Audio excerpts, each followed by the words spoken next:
만약 당신이 왕이라면 가장 중요하게 생각할 것은 무엇일까요? 아마도 나라를 지키는 군사력일 것입니다.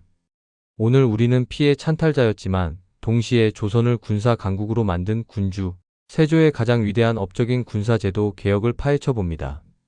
세조는 왕위에 오르기 전부터 무력과 군사 전략에 탁월했습니다. 하지만 그가 집권했을 당시 조선의 군사제도는 심각한 문제를 안고 있었습니다. 바로 재승방략 체제의 문제점이었죠. 재승방략은 국가에 큰 위기가 닥치면 중앙에서 파견된 1인의 장수가 각 지역의 병력을 한데 모아 지휘하는 방식이었습니다.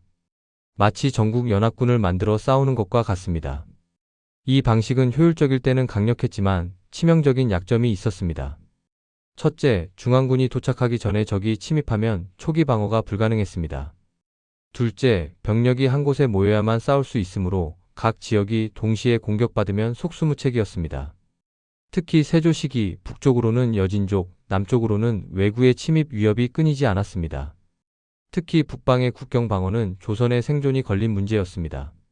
이 상황에서 세조는 기존의 비효율적인 방어 체제로는 조선의 미래가 없다고 판단했습니다. 세조는 왕위에 오른 후 자신의 군사적 통찰력을 바탕으로 조선의 방위 시스템을 뿌리부터 뒤엎는 대개혁을 단행합니다. 이것이 바로 조선 중기까지 국가 방위의 근간이 된 진관체제의 도입입니다. 세조가 1457년에 완성한 진관체제는 조선의 군사 시스템을 지역, 방위 중심으로 완전히 전환시킨 혁명적인 조치였습니다.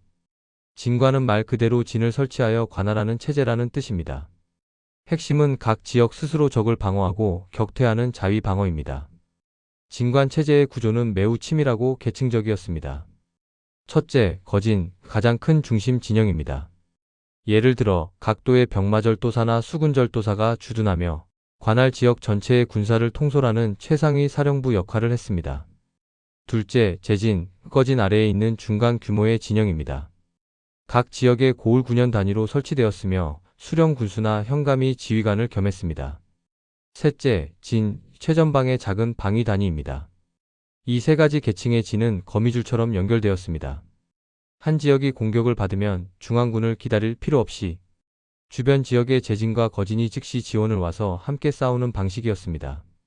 즉, 국지적인 전투가 발생했을 때 지역의 모든 병력이 즉시 대응할 수 있는 시스템을 구축한 것입니다. 이러한 지역 단위 방어 시스템을 구축하기 위해 세조는 기존의 병력을 재편하고 각 지역 수령들에게 군사 지휘권을 부여했습니다. 과거에는 행정관에 불과했던 수령들이 이제는 해당 지역의 군사를 책임지는 군사령관 역할까지 맡게 된 것입니다. 세조는 이 진관 체제를 통해 북방 경계 지역뿐만 아니라 해안 지역과 내륙까지 조선 전체를 하나의 방어망으로 묶어냈습니다. 이는 조선의 방위력을 수십 년간 안정시키는 결정적인 역할을 했습니다.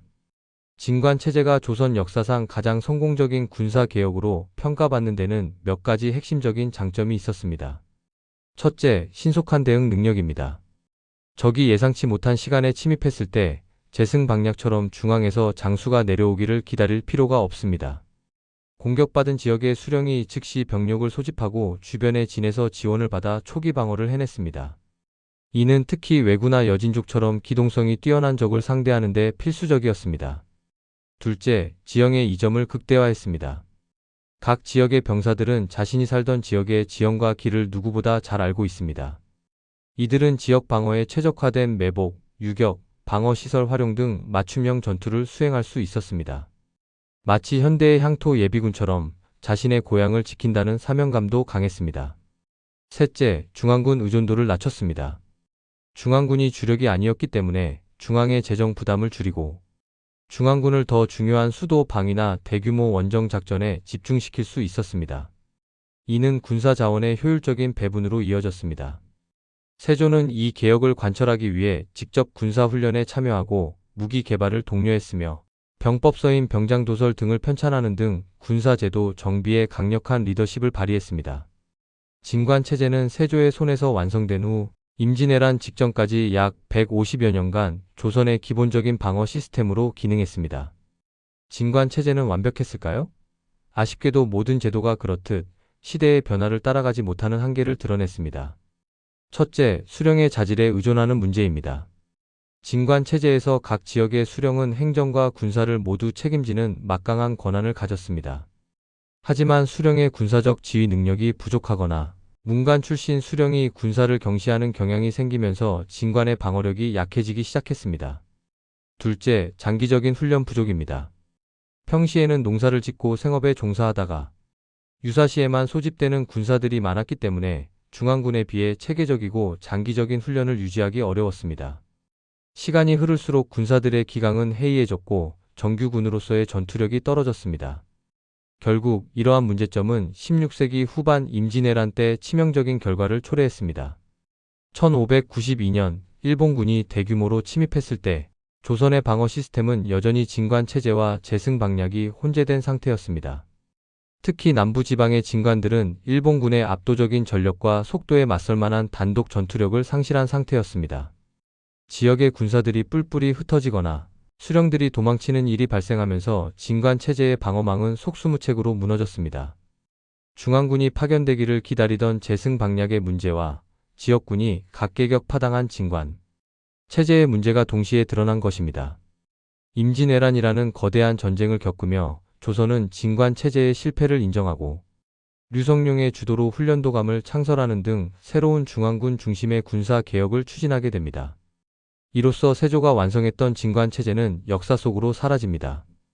세조가 완성한 진관 체제는 세조 시대의 혼란을 수습하고 국방력을 단기간에 안정화시키는데 크게 기여한 시대의 명작이었습니다. 이 제도는 당시에 조선이 처했던 국지적이고 산발적인 침략에 대응하는 데는 최적의 시스템이었으며 약 150년 동안 조선을 지탱하는 강력한 버팀목이 되었습니다. 세조가 단순히 권력을 찬탈한 왕이 아니라 조선의 군사적 기반을 설계한 군주라는 평가를 받는 이유가 바로 이 진관 체제에 있습니다.